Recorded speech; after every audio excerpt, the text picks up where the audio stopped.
ବାବା ଧବଳେଶ୍ୱରଙ୍କ ପୀଠରେ ଦେବାଧିଦେବ ମହାଦେବଙ୍କ ମସ୍ତକରେ ଜଳ ଅର୍ପଣ କରିବା ପୂର୍ବରୁ କାଉଁରିଆ ଭାଇଙ୍କ ସହିତ ଘଟିଛି ଏହି ହୃଦୟ ବିଦାରକ ଘଟଣା।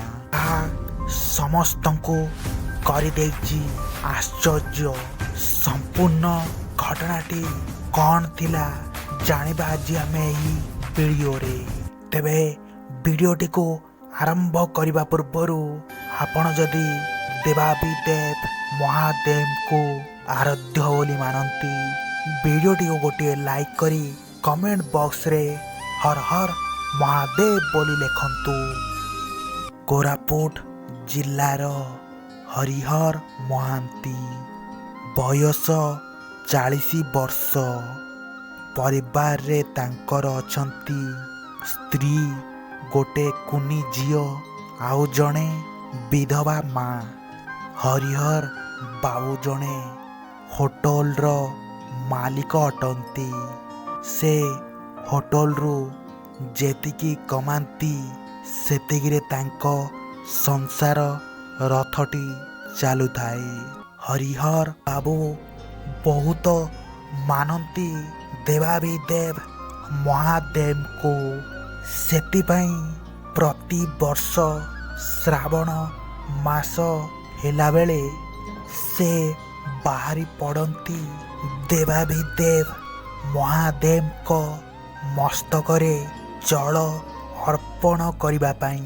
ପ୍ରତିବର୍ଷ ପରି ସେ ଏ ବର୍ଷ ବି ମହାଦେବଙ୍କୁ ଦର୍ଶନ କରିବା ପାଇଁ ସେ ବାହାରିଲେ। ହେଲେ ସେ ଯିବାର 2 ଦିନ ପୂର୍ବରୁ ତାଙ୍କ ସହିତ ଏମିତି ଏକ ଦୁର୍ଘଟଣାଟି ଘଟିଯିବ ସେ ସ୍ୱପ୍ନରେ ସୁଦ୍ଧା ଭାବିନଥିଲେ। ଗୋଟିଏ ଦିନର ଘଟଣା। ସବୁଦିନ ପରି ପୁଅକୁ ଆଣିବାକୁ ଯିବାବେଳେ ଘଟିଲା ଏହି ଦୁର୍ଘଟଣା। ସ୍କୁଲ ଛୁଟି ହେବା ସମୟରେ ହରିହର ସ୍କୁଲ ପାଖରେ ପହଞ୍ଚିଲେ। ତାଙ୍କ ଝିଅଟି ବାପାଙ୍କୁ ଦେଖି ଉଲ୍ଲାସରେ ତାଙ୍କ ପାଖକୁ ଧାଇଁ ଯିବା ବେଳେ ହଠାତ୍ ଗୋଟିଏ ସ୍କୁଟିବାଲା ସ୍ପିଡ଼ରେ ଆସି ପିଲାଟିକୁ ଜୋରରେ ଧକ୍କା ଦେଲା। ସେଠି ସଙ୍ଗେ ସଙ୍ଗେ ହରିହର ବାବୁଙ୍କ କୁନି ଝିଅ ବେହୋସ ହୋଇଗଲେ। କୁନି ଝିଅ ସଙ୍ଗେ ସଙ୍ଗେ ଓମ୍ ବାବୁ ପାଖରେ ଥିବା ମେଡ଼ିକାଲକୁ ନେଇ ଆସିଲେ। ଡକ୍ଟରଙ୍କ ଶତ ଚେଷ୍ଟା ପରେ ମଧ୍ୟ ପିଲାଟିର ହୋସଟି ଆସୁନଥାଏ। ଏହି ଖବରଟିକୁ ଶୁଣିଲା ପରେ ମନରେ ଭାଙ୍ଗି ପଡ଼ନ୍ତି ହରିହର ବାବୁ। ସେ କ'ଣ କରିବେ କିଛି ବୁଝିପାରୁନଥାନ୍ତି। ଯେତେବେଳେ ମଣିଷ ବାଟହରା ହୋଇଯାଏ ସେତେବେଳେ ସେ ଭଗବାନଙ୍କୁ ହିଁ ମନେ ପକାଏ। ସେଥିପାଇଁ ଓମକାର ବାବୁ ମନରେ ମନରେ ଦେବାଧିଦେବ ମହାଦେବଙ୍କୁ କହୁଥାନ୍ତି, ହେ ଶିବ ଶଙ୍କର, ମୋତେ ଆଜି ଏହି ବଡ଼ ବିପତ୍ତିରୁ ରକ୍ଷା କରନ୍ତୁ। ମୁଁ ଯଦି ଆପଣଙ୍କ ପାଖରେ କିଛି ଭୁଲ କରିଛି ତେବେ ତାହାର ଦଣ୍ଡ ମୋତେ ଦିଅନ୍ତୁ। ମହାପ୍ରଭୁ ଏମିତି ମନରେ ମନରେ ବହୁତ କିଛି କହୁଥାନ୍ତି ଓମକାର ବାବୁ। ହେଲେ ସେହି ଭକ୍ତର ଦୁଃଖ ସହିପାରିବେ କି ମହାଦେବ? ଘଟିଲା ବିରାଟ ଚମତ୍କାର ଘଟଣା। 3 ଘଣ୍ଟାର ଚିକିତ୍ସା ପରେ ବି କୁନି ଝିଅ ହୋସଟି ଆସୁନଥାଏ।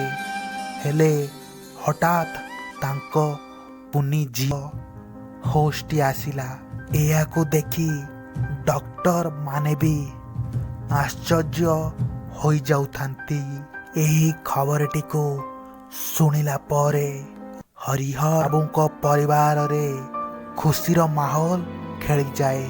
ପ୍ରାୟ ଗୋଟିଏ ଦିନର ଚିକିତ୍ସା ପରେ କୁନି ଝିଅ ଧରି ଘରକୁ ଫେରିଲେ।